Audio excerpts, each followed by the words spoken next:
Civil PC ಎಕ್ಸಾಮ್ಗೆ ಸಂಬಂಧಿಸಿದಂತೆ paper 2 ಅಂದರೆ ಜನರಲ್ ನಾಲೆಡ್ಜ್ ಪೇಪರ್ಗೆ ಸಂಬಂಧಿಸಿದಂತೆ ಮಾಡೆಲ್ ಕ್ವೆಶ್ಚನ್ ಪೇಪರ್ನ ಸಂಕಲ್ಪ IAS KS study centre Dharwad ಕೊಟ್ಟಿದ್ದಾರೆ.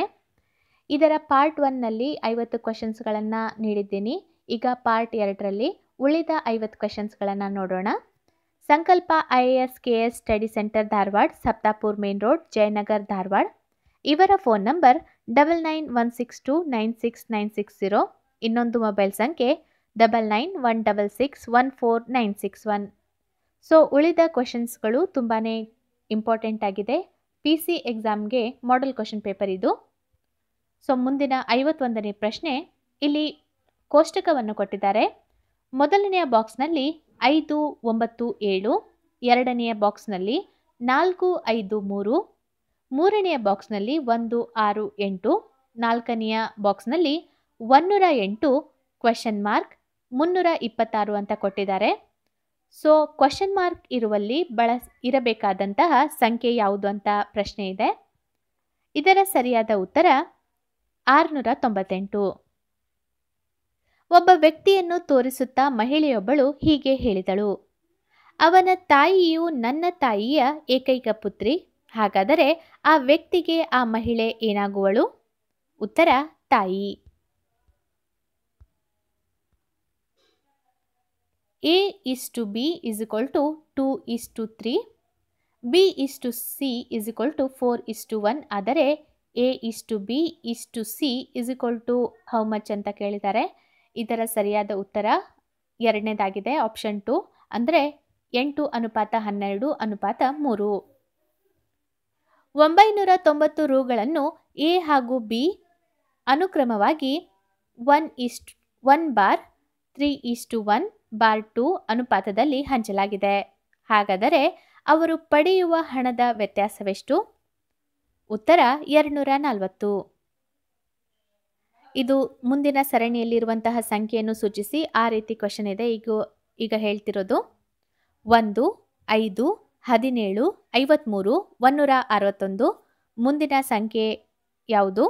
ಇದರ ಉತ್ತರ 485. ಸಂವಿಧಾನದಲ್ಲಿ ಅಧಿಕೃತ ಭಾಷೆಗಳನ್ನು ಒಳಗೊಂಡಿರುವ ಭಾಗ ಯಾವುದು? ಉತ್ತರ 17ನೆಯ ಭಾಗ. ಸಂವಿಧಾನದ 2ನೇ ಅನುಸೂಚಿಯು ಈ ಕೆಳಗಿನ ಯಾವ ಮುಖ್ಯಸ್ಥರಿಗೆ ಅನ್ವಯವಾಗುವುದಿಲ್ಲ? Attorney general. ಹೊಂದಿಸಿ ಬರೆಯಿರಿ. ಇದರ ಸರಿಯಾದ ಉತ್ತರ ಆಪ್ಷನ್ B ಆಗಿದೆ. ಅಂದರೆ ಬ್ರಿಟನ್ ಏಕಪೌರತ್ವ, ಅಮೆರಿಕ ಮೂಲಭೂತ ಹಕ್ಕುಗಳು, ಕೆನಡಾ ರಾಜ್ಯಪಾಲರ ನೇಮಕ ಮತ್ತು ಶಕ್ತಿಯುತ ಕೇಂದ್ರ ಸರ್ಕಾರ, ಆಸ್ಟ್ರೇಲಿಯಾ ಸಮವರ್ತಿ ಪಟ್ಟಿ. ಅಂದರೆ ಈ ದೇಶಗಳಿಂದ ನಮ್ಮ ಸಂವಿಧಾನಕ್ಕೆ ನಾವು ಯಾವುದನ್ನು ಎರವಲು ಪಡೆದಿದ್ದೀವಿ ಅನ್ನೋದು ಈ ಹೊಂದಿಸಿ ಬರೆಯಲ್ಲಿ ಕೊಟ್ಟಿದ್ದು. ಸೊ ಇದರ ಸರಿಯಾದ ಉತ್ತರ B ಆಗಿದೆ. ಪ್ರಸ್ತಾವನೆಯು ಸಂವಿಧಾನದ ಭಾಗ ಎಂದು ಸುಪ್ರೀಂ ಕೋರ್ಟ್ ತೀರ್ಪು ಕೊಟ್ಟ ಪ್ರಕರಣ ಯಾವುದು? ಕೇಶವಾನಂದ ಭಾರತಿ ಪ್ರಕರಣ. ರಾಜ್ಯಗಳ ಪುನರ್ರಚನಾ ಕಾಯ್ದೆ ತಿದ್ದುಪಡಿ 7ನೇ ತಿದ್ದುಪಡಿ. ಭಾರತದಲ್ಲಿ ನೂತನ ರಾಜ್ಯಗಳ ಸೇರ್ಪಡೆ ಅಥವಾ ಸ್ಥಾಪನೆ ವಿವರಿಸುವ ಅನುಚ್ಛೇದ ಅಥವಾ ಆರ್ಟಿಕಲ್ ಯಾವುದು? ಅನುಚ್ಛೇದ 2. 358ನೇ ವಿಧಿಯ ಪ್ರಕಾರ ತುರ್ತು ಪರಿಸ್ಥಿತಿ ಸಂದರ್ಭಗಳಲ್ಲಿ ಈ ಕೆಳಗಿನ ಯಾವ ಉಪಬಂಧಗಳನ್ನು ಅಮಾನತುಗೊಳಿಸಲಾಗುತ್ತದೆ? ಕ್ವೆಶ್ಚನ್ ಇನ್ನೊಮ್ಮೆ ಹೇಳ್ತೀನಿ.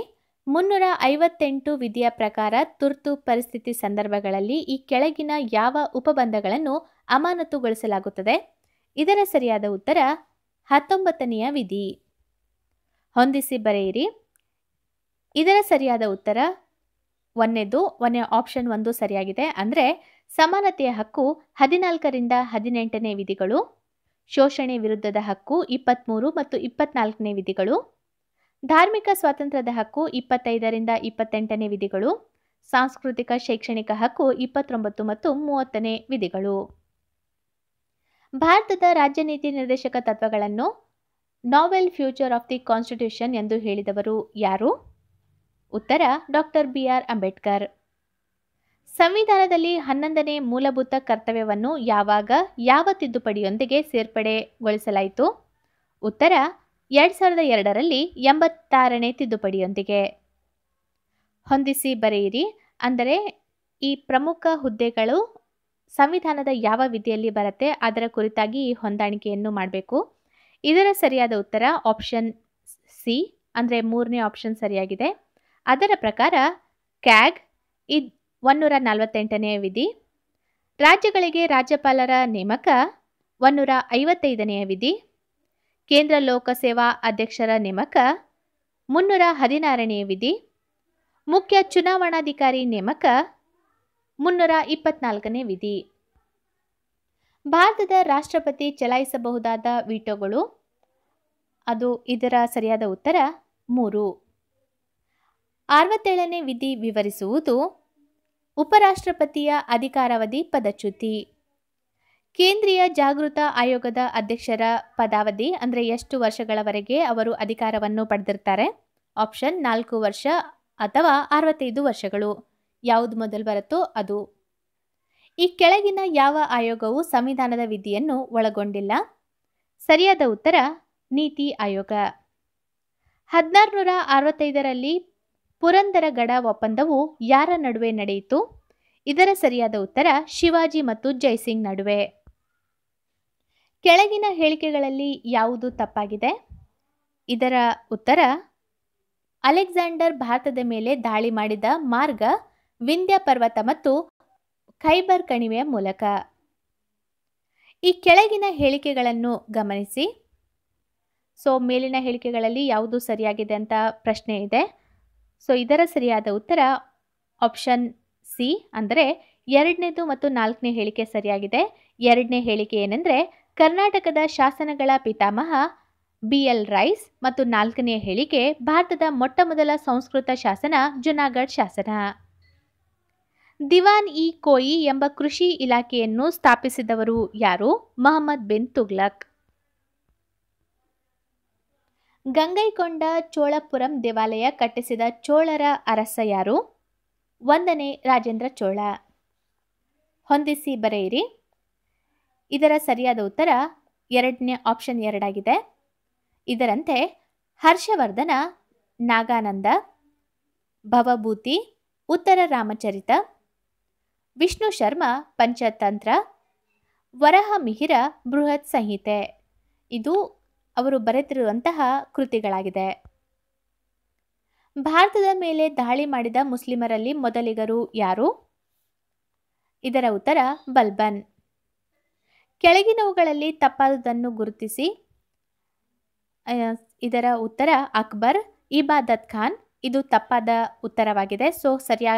ಸರಿಯಾದ ಉತ್ತರ ಅಂದರೆ ಅಬುಲ್ ಫಜಲ್ ಐನಿ ಅಕ್ಬರಿ, ಬದೌನಿಯಾ, ಮುಂತಕಾಬ್ ಎಲ್ ತವಾರಿಕಾ, ಅಕ್ಬರ್, ಅಕ್ಬರ್ನಾಮ. ಉಷಾ ಪರಿಣಯಂ ಕೃತಿಯ ರಚನಾಕಾರರು ಯಾರು? ಉತ್ತರ ಕೃಷ್ಣದೇವರಾಯ. ಉಷಾ ಪರಿಣಯಂ ಕೃತಿಯ ರಚನಾಕಾರರು ಯಾರು? ಕೃಷ್ಣದೇವರಾಯ. ಕೆಳಗಿನವುಗಳನ್ನು ಕಾಲಾನುಕ್ರಮದಲ್ಲಿ ಬರೆಯಿರಿ.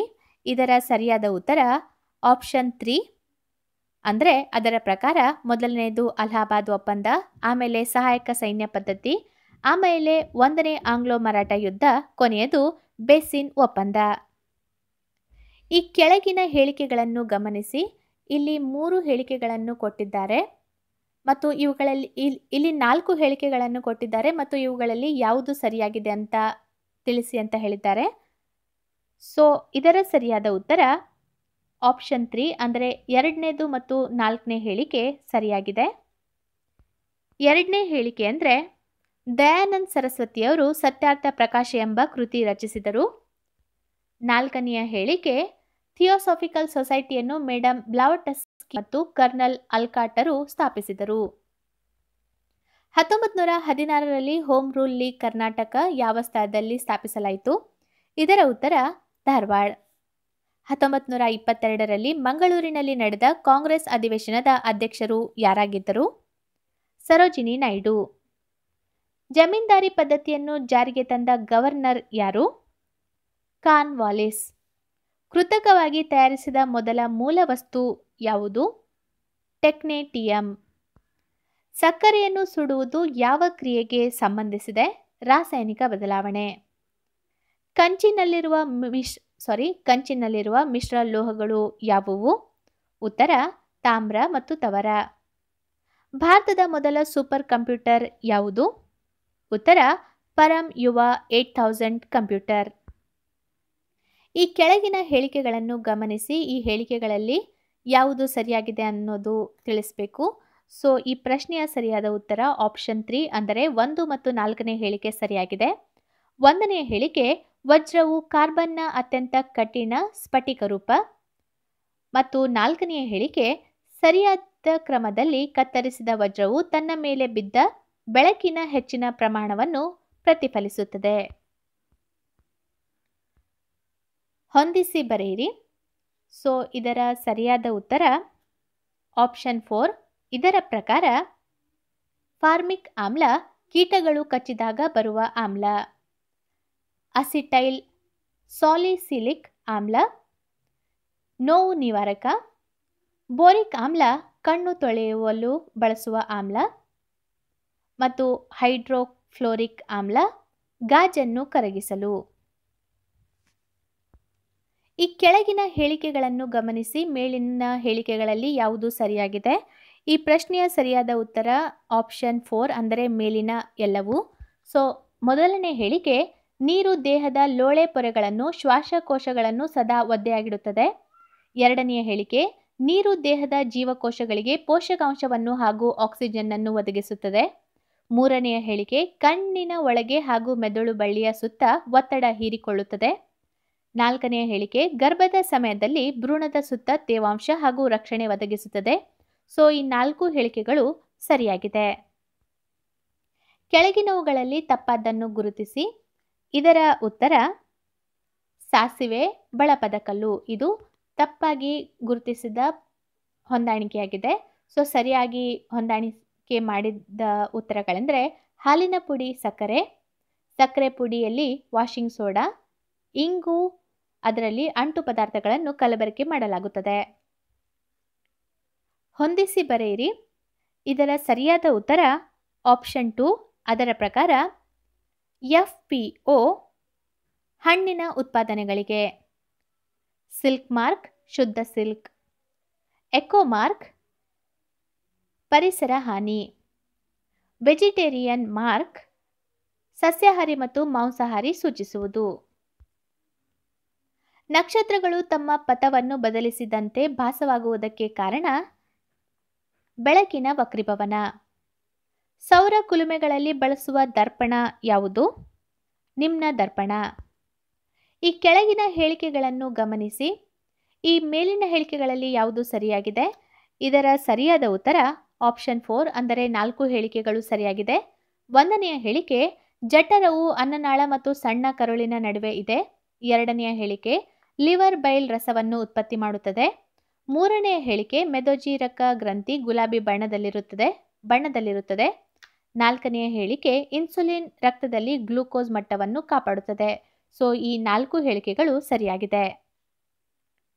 ಕಣ್ಣಿನ ಯಾವ ಭಾಗವನ್ನು ದಾನ ಮಾಡಬಹುದು? ಕಾರ್ನಿಯಾ. ದ್ಯುತಿ ಸಂಶ್ಲೇಷಣಾ ಕ್ರಿಯೆಯಲ್ಲಿ ಸ್ಥಿರವಾದ ಸಂಯುಕ್ತ ಯಾವುದು? ಗ್ಲೂಕೋಸ್. ಭಾಷೆಗಳ ಬಗ್ಗೆ ಅಧ್ಯಯನ ಮಾಡುವುದಕ್ಕೆ ಏನೆನ್ನುತ್ತಾರೆ? ಫಿಲೋಲಜಿ. ಭಾಷೆಗಳ ಅಧ್ಯಯನ ಮಾಡುವುದಕ್ಕೆ ಫಿಲೋಲಜಿ ಅಂತ ಕರೀತಾರೆ. ಇದರ ಸರಿಯಾದ ಉತ್ತರ ಅದರ ಸ್ಕ್ರೀನ್ಶಾಟ್ ತೆಗೆದುಕೊಳ್ಳಿ ಬೇಕಾದರೆ. ಸೊ ಇದರ PDF ಲಿಂಕನ್ನು ನಾನು ಕಮೆಂಟ್ ಬಾಕ್ಸಲ್ಲಿ ಕೊಟ್ಟಿರ್ತೀನಿ. ಅಂದರೆ ಪಾರ್ಟ್ 1 ಮತ್ತು ಪಾರ್ಟ್ 2 ಎರಡು ಸೇರಿ ಇರುವಂತಹ PDF ಲಿಂಕನ್ನು ಕಮೆಂಟ್ ಬಾಕ್ಸಲ್ಲಿ ಕೊಟ್ಟಿರ್ತೀನಿ, ನಿಮಗೆ ಹೆಲ್ಪ್ ಆಗಲಿ ಅಂತ.